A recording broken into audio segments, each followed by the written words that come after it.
Hi, I'm Rabbi Goldsmith, and I'd like to share some thoughts with you about the Shoah today. As a child of a Holocaust survivor, speaking about the Shoah was not always my favorite thing. In fact, it took me until I was in my 40s where I began to express an interest or a desire to read for myself about the Shoah, because every day of my life as a child, it was always encompassed by thoughts about the Shoah. Whether I ate something, whether I complained about something, whether I didn't like what my parents wanted me to wear, everything came back to, if you had been in Siberia with me, if you had been in the camp with me. So it took me a while to learn to want to learn about the Shoah. And when I began to do that, I went through a lot of different feelings, just like survivors go through a lot of feelings.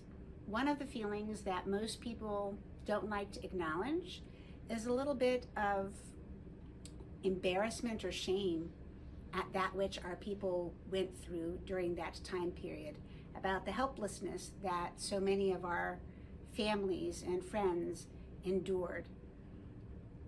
In time, I've realized that what other people did to us is a result of our values that they reject. And our values are the only values that I would like to be part of.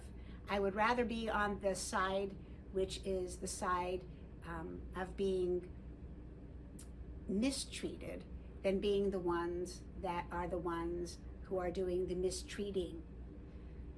So a few of these values that I'm thinking about particularly today are the concept of B'Tselem Elohim, this concept that every human being is made in God's image. This is true of our friends, our families whom we love, as well as our greatest enemies. This goes hand in hand with the Jewish concept of lo tirtzach. We are not supposed to murder.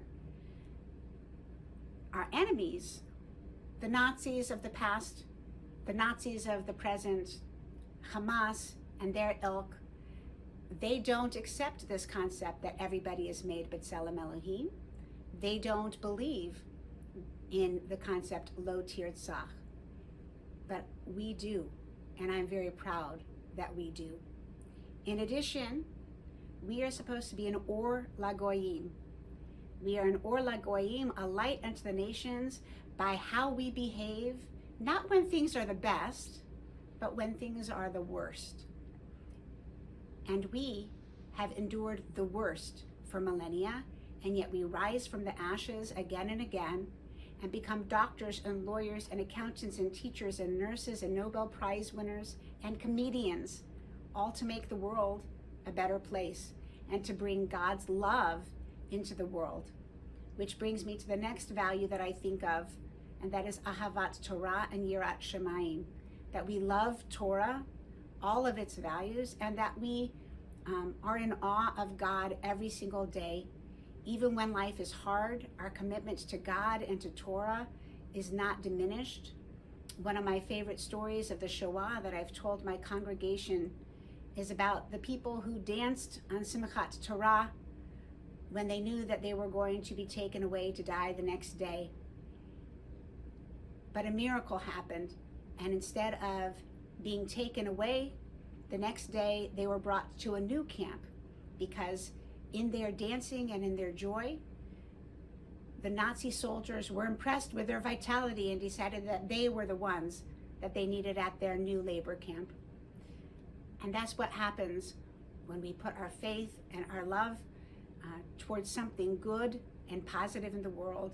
We can change our destinies, and by changing our destinies, we can change the world.